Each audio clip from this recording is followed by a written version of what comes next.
દશેરાની રાત્રે ચલથાણ ગામે એક અત્યંત કરુણ અને હૃદયદ્રાવક ઘટના બની છે. રેલવે ફાટક નંબર 17 પાસે એક વૃદ્ધ મહિલાનું ટ્રેનની અડફેટમાં આવી જવાથી ઘટના સ્થળે જ મોત નીપજ્યું હતું.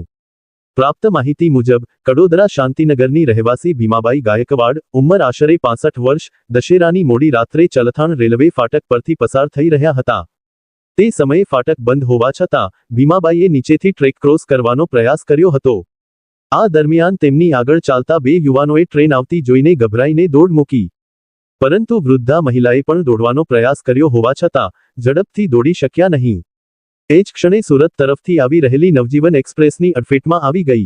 ટક્કર એટલી જોરદાર હતી કે મહિલાના શરીરના 3 ટુકડા થઈ ગયા હતા, જેના કારણે તેમનું કમકમાટીભર્યું મૃત્યુ થયું. આ ભયાનક દૃશ્ય જોઈને ફાટક પર ઊભેલા વાહનચાલકો ચીસો પાડી ઉઠ્યા હતા.